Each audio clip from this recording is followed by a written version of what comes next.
Yeah, very proud of our guys to stay the course, especially immediately after the Minnesota game when you get beat on a half-court shot. You can have a tendency to play afraid to lose, and I thought our guys, they kept their composure, they stayed together, and they played with great poise down the stretch, especially our free throw shooting. I thought all of our guards made big free throws. Vlad made several big free throws. So just a compliment to our guys staying the course and finding a way to beat the Northwestern program that we think is, we just talk about as a staff, they're as physical as anyone that we can remember playing.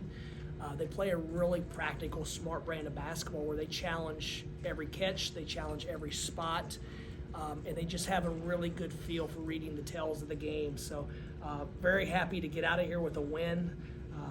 We've got a lot to clean up and we have to improve, but we're still learning a lot about ourselves.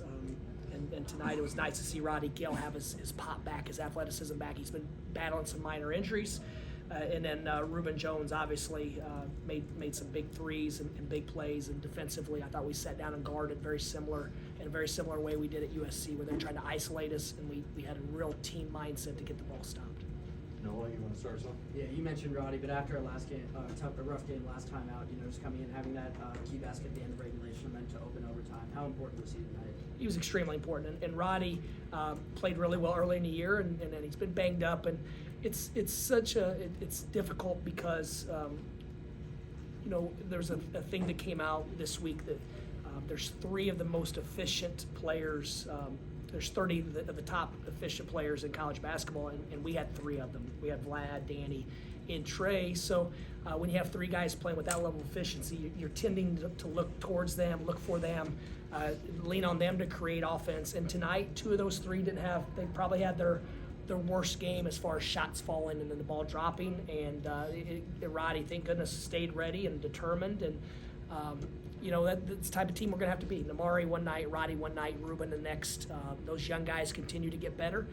We still have a few guys on the bench that they're going to have their moments, and we're going to need every one of them because, as you guys can see, I think there's 3 home games today, and all 3 of them look very similar to this one. So it's going to be a slugfest every single night in this league. Clayton? A lot of guys maybe didn't have the efficiency that you're looking for, that you're kind of talking about, but Vlad, just kind of another dominant performance. How valuable is it to have the best player on the floor in some of these games when other guys maybe don't have their game going? Vlad does a lot for us, and now he's knocking in free throws and the threes early when we were struggling to get anything going. In theory, it loosened them up. The one thing I was disappointed in is we're a team that likes to get out in the game to open up. We don't really want to be in a bunch of wrestling matches. And for most of the game, we played in a wrestling match. And I thought the game started to loosen up with about 11 minutes to go because we forced some turnovers, got out in transition, and we weren't able to capitalize. And I think if we would have made those plays, it would have fueled our defense even more. It would have caused us to get even more energy and more aggression. But when they don't drop and we turn those over, and for us to have 11 turnovers in 45 minutes, and I think 3 or 4 of them were plays like that just, we drop a lob out of whatever the case. I thought we handled the basketball, passed and caught much better tonight than we have recently, and especially earlier in the year. Andrew? There were a lot of replay reviews in this game. Their bench was pretty animated throughout. What was it like, can you speak to the non-basketball stuff? It's tough. It's tough because there's a, I don't want to comment on any of the stuff you can't control. So I won't. I don't know. It's part of it. Whatever the rules are, whatever the treatment, whatever it is we're going to live with it, and we're going to control what we can control. And we've got to adjust how the game's being officiated. We've got to adjust how the game's being played, and we have to play smarter, a more disciplined basketball, so we don't put ourselves in position where someone else can control what happens, what the result can be.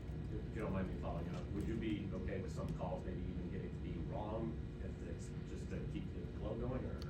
Yes, I would. I think that if we challenge, I think we should lose a timeout if it's egregious. But once again, I'm not making these rules. If I was making rules, I'd change several. So there's no point for me to sit here and talk about any of those. Do I like it? No, the fans don't like it. I don't think television. Maybe they still. I don't know. I don't know who likes it, but the officials are trying to do their job. They're trying to get it right, and that's the most important thing. But I think you can freeze frame anything and make it look one way or another. Tony? Just back to, you were talking about how, I mean, just from a ball going in the bucket standpoint, it wasn't Danny's night, and even guards, I think they were like 10 of 31 or something like that. I guess, is there a world in which that's actually even better to still come away with a win when the ball's not going in like that? Well, Tony, first, congratulations, first of all, on the recent Thank you. engagement. To answer your question, yes, I think I do. I think it'll give us confidence that there will be nights when we're on the road and we're down 5 or we're down 8, and we can just stay the course and find a way to win ugly. I think experience, I think evidence is great for confidence, and so this group who's still learning how to win, learning how to play together, learning roles, everything that we learn through this game of basketball. So yes, to answer your question, this experience and this evidence will help us going forward. And just to get it right after that Minnesota one, and when I guess basketball's so close to this, what could have gone that same way, right? And then it starts to snowball. Does that make it? I mean, all wins are the same. Yeah, even the Minnesota now seems like a month ago. This is, we get in it, and now we turn all attention towards Purdue. We've got to have a good week of practice. We have to fix some things. We got to find some solutions to problems that we faced. That's one thing a coaching friend told me about the Big Ten. He said you need to have most of every special situation in before the season, because there's going to be times when you just don't have time to practice. You're going to get back at whatever time. You have 1 or 2 days prep, and then you have to factor in off days. So, we're like I said, it's January, and we're still learning a lot about ourselves every single game. To your left with Tom. Yeah, Dusty, Danny struggled tonight 0 for 7, again, up with 4 points, he had 4 free throws, but did Northwestern do something different to discombobulate him a little bit? And also, could you address the 4-5 screen? I asked a lot about this. Are teams attacking you differently to combat that? Yeah, they did, and they got very physical with Danny. I do think his threes, he had a step in wide open 3. He had some shots around the basket that just didn't drop. So I think it was a combination of when the ball did find him and he was open, he didn't knock it down, and then the others, they defended him very well. But yeah, they did a really nice job in the 4-5 ball screen. They were underneath him. They challenged his catch, pushed his catch out, and then they had another defender sitting in the paint behind Vlad. And so Vlad caught one late, and I don't remember, I think he fumbled it, and it was basically a 1 versus 2. So we've talked about it, that's when we've got to do a better job, and you don't want to add a lot of plays and actions, but we didn't take advantage of how they were defending, but also part of it is that their closeouts are elite. So even when they're closing out Vlad pulls them into the paint, we skip it and they close out. I thought they closed out as well as any team in recent memory. So once again, credit to their staff and their culture and their discipline. They've got a lot of stuff figured out. And back with Sam. Dusty, so Vlad goes up and he gets a rebound. You want him to keep it high, so when guys are pecking away at the ball, coach him through that. What's the coaching point when guys are pecking away at the ball and you want him to keep it high, but then they call for a foul? What do you want him to do in that situation? Sam, I'm very, very frugal, so I'm not going to say anything to criticize officials or any calls that they made. Thank you. I thought he did. To be honest, when they made the call, I assumed Vlad did something much more malicious than he did. Just because I've coached Vlad for a while, and Vlad is a tough guy that when he gets whacked a couple times, he wants his space back, and so. It did go in our favor. It made the game a lot more interesting down the stretch. But once again, we can't control that. I don't know what I would coach Vlad differently. Maybe drop and go into fetal position. But yeah, it is what it is. I mean, play on. Megan. The ejection in number 1, he had 19 points at that point.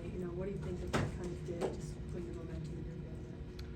Well, I don't know if it turned the momentum, because that's during that stretch when we didn't capitalize on some opportunities. But I mean, it was a player who was cooking. I mean, he had it going.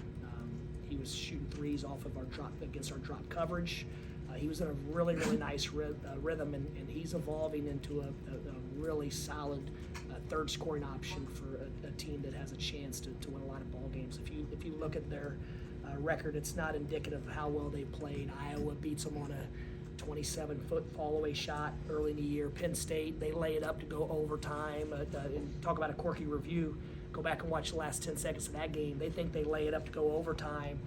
They call it a goaltend on the shot before, which wasn't a goaltend, so then they had to reset and they lose that game. So it all evens out. I mean, I'm sure there's a couple calls they didn't. I mean, it's part of the game. You just hope over the course of a 30-35 game season you're going to get 5 that go in your favor and 5 that don't.